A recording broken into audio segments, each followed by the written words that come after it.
දැන් මේ ආණ්ඩුව යටතේ දැන් ඔයාලට මොරටු කැම්පස් එකකට වඩා ලොකු හිණ ගොඩනගා ගන්න පුළුවන්. කොළඹ දිස්ත්‍රික්කේ වැඩි මිසක් ඩිස්කෝ එක අරගෙන රජයෙන් දීලා තියෙන ස්කෝලර්ෂිප් එකක් එක ස්ට්‍රීම් එකකට ලංකාවෙම 5 දෙනයි.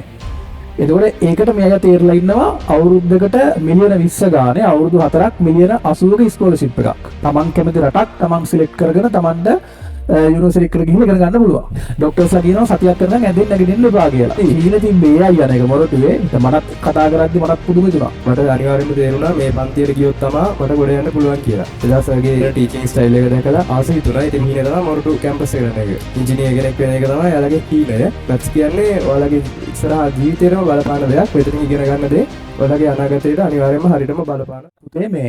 මේ ඉන්නේ ඉඩුකයියා කොළඹ දිස්ත්‍රික්කේ වැඩි මිසක් ඩිස්කෝ එක අරගෙන ලංකාවෙම 50ක් ගන්න මොරටුවේ AI පාඨමාලාව. හරි මොරටුවේ AI කරන එක තමයි ඒ කාලේ දැන් හීනෙ වෙලා තිබ්බේ. හරි ඒ වගේම මොරටුවේ AI පාඨමාලාවට තේරුණා. AI තේරිලා ඒකට මේ විශේෂම සිද්ධිය දැන් මේ වෙද්දී රජයෙන් දීලා තියෙන ස්කෝලර්ෂිප් එකක් එක ස්ට්‍රීම් එකකට ලංකාවෙම 5 දෙනයි. එතකොට ඒකට මේ අය තීරලා ඉන්නවා අවුරුද්දකට මිලියන 20 ගානේ අවුරුදු 4ක් මිලියන 80ක ස්කෝලර්ෂිප් එකක්. Taman කැමති රටක් Taman සිලෙක්ට් කරගෙන Tamanට යුනිවර්සිටි එකට ගිහින් ඉගෙන ගන්න පුළුවන්. හරි. එතකොට දැන් මොරටුවේ අය තේරුණාට තව ටිකක් එකකින් මේ අයියා ඒ ස්කෝලර්ෂිප් එකට ඕස්ට්‍රේලියාව යන්න බලාගෙන ඉන්නේ. මේ අය මුලින්ම පන්තියට සහභාගී වෙන්න කලින් මට මේ අයව හම්බුනේ සෙමිනාර් එකේ. මම මේ වගේ පන්තියක සෙමිනාර් එක කතා කරනවා ඒක මම නිකන් මම බලද්දි ළමයි ගොඩක් මැද්දේ මට මේ පුතාව පේනවා මට ඒ වෙලෙ හිතුනේ මේ පුතානම් පන්තියට එනවම තමයි කියලා ඒ වගේම පන්තියට ආවා මම ටික මට කතා කරලා පන්ති පටන් ගන්න එක වදසෝ කියලා හරි අහලා ඊට පස්සේ දිගටම පන්තියට සම්බන්ධ වුණා එක දවසක්වත් පන්ති මගහැරිච්ච දවසක් නැහැ ඒත් එක මට මතක් වෙන විශේෂ සිද්ධියක් තමයි මේ එක වෙලාවක මේ පුතාට ඩෙන්ගු හැදෙනවා හරි ඩෙන්ගු හැදිලා කොහොම හරි මේ සෑහෙන දවසක් හොස්පිටල් ඉඳලා දැන් හිතන්න හෙට අපේ පන්ති තියෙනවා කියලා. හෙට අපේ පන්ති තියෙනවා නම් ඔන්න අද කියන දවසේ තමයි හොස්පිටල් එකෙන් ගෙදර එක්කන් එන්නේ. හරි ડોක්ටර්ස්ලා කියනවා සතියක් කරනම් ඇඳෙන්න නැගිටින්න එපා කියලා. හරි එහෙම වෙලාවක මේ අයියා අම්මට කියනවා අම්මේ මට හෙට පන්ති යන්න ඕනමයි. හරි හෙට මැස් පන්ති යන්න ඕනමයි.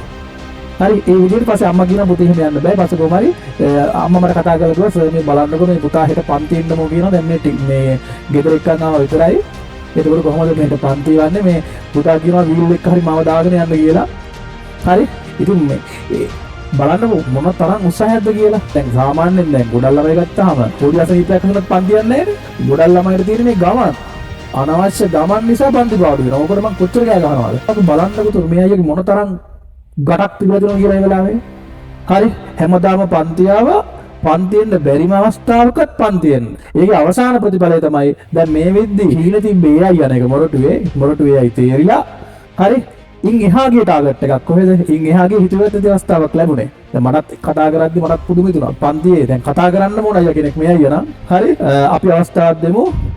මගේ නම ඉනුක අමරසිංහ මම ඉස්කෝලේ ගියේ කොළඹ නාලන්දා විද්‍යාලයට මම 2024 A level වලට පෙනී හිටියා පොදු විෂය ධාරාව යටතේ ඒ කියන්නේ combined maths physics ICT කියන සබ්ජෙක්ට් තුනෙන් ඒ සබ්ජෙක්ට් තුනටම මට ඒ සාමාර්ථ තියෙනවා ඉසෙට් ස්කෝර් එක 2.5යි 3යි 9යි 4යි ඉතින් මේ සංජය සර් කියවා වගේ මට සංජය සර් මුලින්ම හම්බුනේ සෙමිනාර් එකකදී ඒ සෙමිනාර් එකේදී සංජය සර් කරපු කතාව දැකලා එයා ඉදිරිපත් කරපු වැඩපිළිවෙල දැකලා මට අනිවාර්යයෙන්ම තේරුණා මේ පන්තියට ගියොත් තමයි මට ගොඩ යන්න පුළුවන් කියලා මම ඉතින් ඒ ඉඳලා අනිවාර්යයෙන්ම මේ පන්තියට පළවෙනි දවසේ ආවා පටන් ගන්න දවසේම එදා සර්ගේ ගන්නන ටීචින් ස්ටයිල් එක දැකලා මට ආස හිතුණා. ඉතින් මම අවුරුදු පුරාවටම පන්ති කට් නොකර ආවා.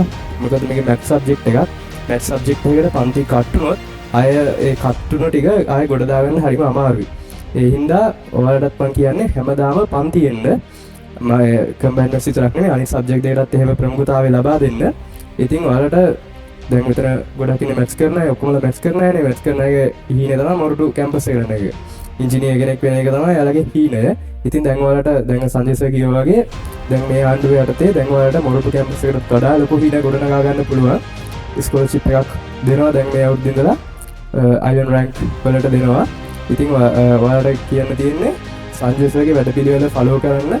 එයා දෙන තීරණ නෝට් ටික හරියටම බලන්න. ප්‍රශ්න තියෙනවා නම් අහන්න. පේපර් ක්ලාස් වල හරියටම සහභාගී වෙලා පේපර්ස් ටික ලියන්න. ඩිස්කෂන් ටික අහන්න. තමන්ට වැරදුන තැනක් තියෙනවා නම් ආයෙ රිවිව් එකක් කරලා බලන්න. ඉතින් මේ කොහොම කරලා ඔයාලට පුළුවන් අනිවාර්යයෙන්ම එළවලු ගොඩ දාගන්න. ඒ ලෙවල් ගොඩ දාගත්තට පස්සේ එතනින් එහාට තමන්ගේ ජීවිතය ගොඩනගා ගන්නත් මේ පන්ති ගොඩක් උදව් වෙනවා. මොකද මැත්ස් කියන්නේ ඔයාලගේ ඉස්සරහා ජීවිතේටම බලපාන දෙයක්. මෙතනින් ඉගෙන ගන්න දේ ඔයාලගේ අනාගතයට අනිවාර්යයෙන්ම හරියටම බලපානවා. එහෙනම් පන්ති කටනකොට ඉගෙන ගන්න සංජය සර් ගාව හොඳ වැඩ පිළිවෙලක් තියෙනවා. ඔයාලා අනිවාර්යයෙන්ම සංජය සර්ගේ පන්තියට දිගටම සහභාගී වෙන්න.